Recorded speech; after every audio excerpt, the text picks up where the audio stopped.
দেশের পলিটিশিয়ানদের যে পারফরমেটিভ পলিটিক্স, এই পারফরমেটিভ পলিটিক্সের কারণে আমরা সবসময় আসলে জনগণের যে আশা আকাঙ্ক্ষা সেখান থেকে আমাদের পলিটিশিয়ানরা বিচ্ছিন্ন হয়ে পড়ে। কারণ এখন পর্যন্ত আমরা নতুন ধরনের রাজনীতি আনতে পারিনি, সবগুলো দল আগের ধরনের রাজনীতি করছে।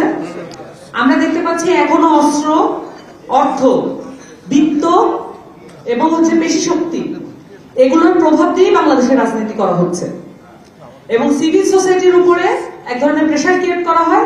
সিভিল সোসাইটিও পাল্টা প্রেশার ক্রিয়েট করে, এটার মধ্যে দিয়ে যে জিতবে সেই তৎক্ষণাৎ লিডার।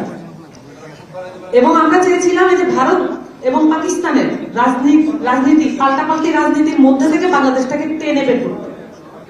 আমরা আবারও দেখছি বাংলাদেশ এমন একটা সম্ভাবনাময় দেশ হওয়ার কথা ছিল, কিন্তু আমরা আবারও দেখছি ভারত এবং পাকিস্তানের টানাটানির মধ্যে বাংলাদেশ আবার নিমজ্জিত হয়েছে। এবং এটার মধ্যে দিয়ে আমরা একটা জুলাই সনদ প্রাপ্ত হয়েছি। জুলাই সনদের আদেশ নিয়ে আমরা কথা বলেছিলাম এবং জুলাই সনদের প্রাপ্ত আদেশ এসেছে এবং বলা হয়েছে এটা নাকি রাষ্ট্রপতি চুপ্পু সাইন করবে। এটা যে রাষ্ট্রপতি বলতে হচ্ছে এটাই তো দুঃখজনক। আমরা বলেছিলাম যে এই রাষ্ট্রপতি থাকা যাবে না, তখন সাংবিধানিক সংকট দেখানো হলো। এই সাংবিধানিক সংকট শব্দটা শেখ হাসিনার খুব প্রিয় শব্দ ছিল এবং পরবর্তীতে আমরা দেখলাম যে এই রাষ্ট্রপতিকে রাখা হইল এবং রাষ্ট্রপতিকে দিয়ে এখন সাইন করানো হবে।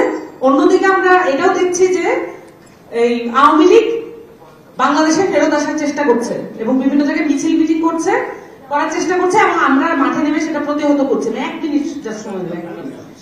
এটা প্রতিহত করার চেষ্টা করছে একদিকে, অন্যদিকে আওয়ামী লীগের রাষ্ট্রপতি দিয়ে আমরা জুলাই সনদ স্বাক্ষর করার চেষ্টা করছি।